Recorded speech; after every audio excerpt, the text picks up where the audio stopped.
Good evening. I'm Dawn Baker. Thank you so much for joining us for the WTOC Digital Desk at 8 p.m. Don't forget we are streaming this broadcast live on our website, WTOC.com, as well as the news app, Amazon Fire, Roku, YouTube, Twitter, and Facebook. We begin our broadcast tonight with a story just about everybody is talking about, the Brett Kavanaugh hearing.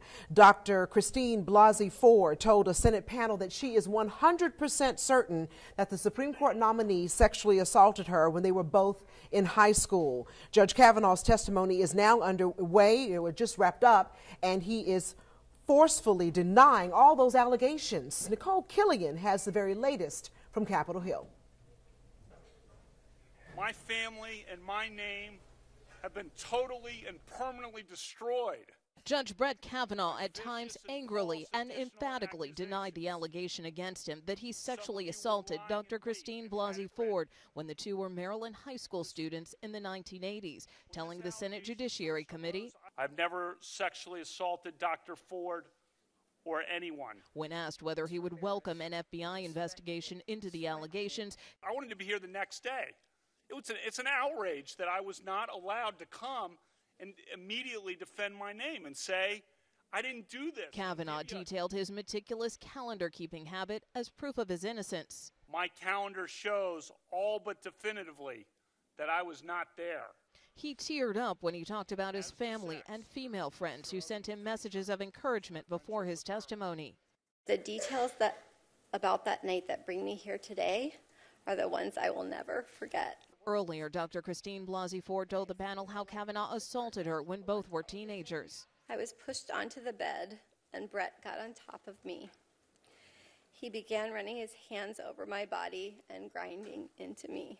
Democrats ask their own questions while Republicans filter theirs through a hired sex crimes prosecutor.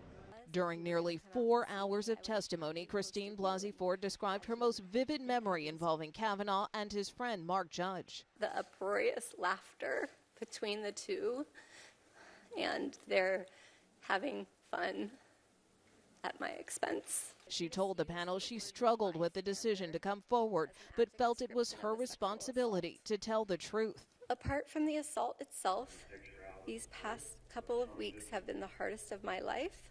The committee hopes to vote on Kavanaugh's nomination. And back here at home, we're going to go to Scriven County now that it's getting a new company and about 100 new jobs coming to the area. Our Bureau Chief Dow Kennedy found out who's coming and why they decide to expand in Sylvania.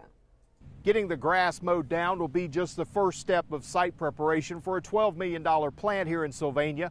A plant from a company with a very familiar name. A packaging plant for Claxton Poultry will instantly be the cornerstone of Scriven County's industrial park. Community leaders worked with the company for 4 months to sign the deal. I think it's a huge deal. I mean, you know, we're a community of 15,000 people. 75 jobs makes a huge difference. They'll start with a 35,000 square feet plant.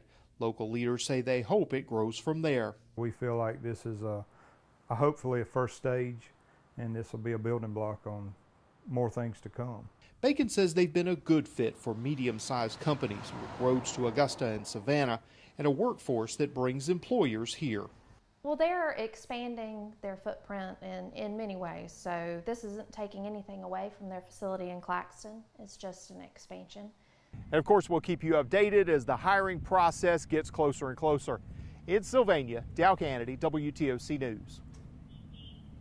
Just want to tell you, everybody, thank you so much for joining us for temporary this broadcast. home I am looking at Sherry Scott now, who asked, is this a chicken plant or something else coming to the area there in Sylvania? You're right, it is the Claxton processing plant coming there. We continue on now with Hurricane Matthew will never be forgotten in Hilton Head Island, and the cultural community certainly took a big step back after that 2016 storm. Well, Tim Guidera takes a look at a popular art event that's coming back after almost 4 years in tonight's Good News. For Casey Shackner's Beach Umbrella sculpture represents a homecoming for the Montana artist. I went to all 3 of the public schools before we moved away, and yeah, it's pretty special to get to come back to Honeyhorn. I remember being a kid coming to field trips here, and it just feels full circle to be now a sculptor exhibiting my piece here. Shackner is one of 20 artists from around the country who have brought their work to Hilton Head and Honeyhorn Plantation for the Community Foundation of the Low Country's public art exhibition, which is also returning to the island after an extended absence. We do this every other year unless a hurricane visits us. The first public art exhibition since 2014, thanks to Hurricane Matthew 2 years ago, was installed today and opens Monday. It will be in place for the next 4 months, a free and available resource for education or just personal enjoyment. I think a really important message is that public art is for all. So get as many people out here as you can, especially the folks that maybe wouldn't be exposed to art. The art, mostly large sculpture, is arranged over a nearly 1-mile trail that begins on the grounds of the Coastal Discovery Museum and is themed to represent the community in which it has been collected. We have a beautiful environment here. We have great beaches. We have wonderful cultural organizations here, and this just kind of adds to that quotient. The public art exhibition will be on display at Honeyhorn until January 31st. With today's good news, Tim Guidera, WTOC News. Coming up on the News at 11, our Wright Gasaway has been in Camden County all evening long at a public hearing to talk about a proposed space launch pad near the Cumberland Island.